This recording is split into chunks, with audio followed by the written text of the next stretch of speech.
Previous వీడియోలో అర్జునుడు తన గురువులను తాతలను చూశాడు కదా. ఇప్పుడు ఆ చూపు ఇంకా లోతుగా వెళ్ళింది. తన ఎదురుగా ఉన్నది కేవలం శత్రువులు కాదు, తన జీవితంలో భాగమైన ఆత్మీయులని అతను గ్రహించిన క్షణం ఇది. ఆ సమయంలో అర్జునుడు మనసు ఎంత భారమైందో ఈరోజు తెలుసుకుందామా? వెల్కమ్ టు హిందూ సనాతన ధర్మం. ఇక్కడ మన సనాతన ధర్మం యొక్క గొప్ప కథలు, ఆధ్యాత్మిక జ్ఞానం గురించి మీతో పంచుకుంటాం. ఇంకా మా ఛానల్ని సబ్స్క్రైబ్ చేయని వాళ్ళు ఉంటే ఇప్పుడే సబ్స్క్రైబ్ చేసుకోండి and hit that bell icon so you never miss an update. ఇంకా లేట్ చేయకుండా స్టార్ట్ చేద్దామా? సంజయుడు ధృతరాష్ట్రుడికి చెప్పిన 27వ శ్లోకం ఇది.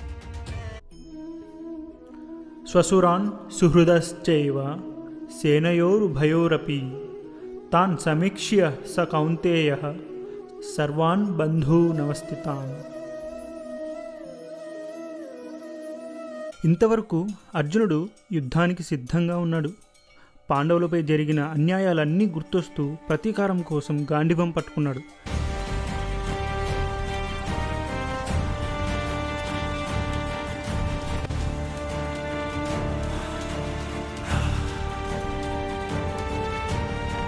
కానీ ఇప్పుడు ఈ యుద్ధం ఎలా ముగుస్తుందో అతనికి మొదటిసారి స్పష్టంగా కనిపించింది.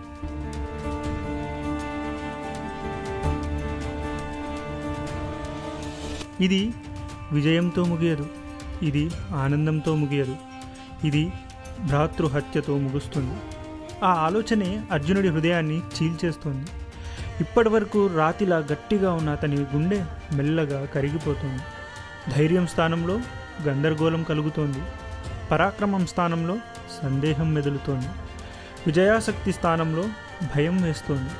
ఇది పిరికితనం కాదు, ఇది మనిషి హృదయం మేల్కొన్న క్షణం.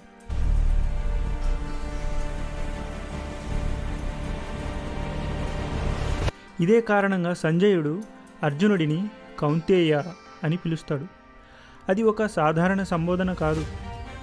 కుంతీదేవి తనయుడా, మృదుహృదయుడివి, కరుణ నీ రక్తంలోనే ఉంది అని సంజయుడు అర్జునుడిని అడ్రస్ చేశాడు.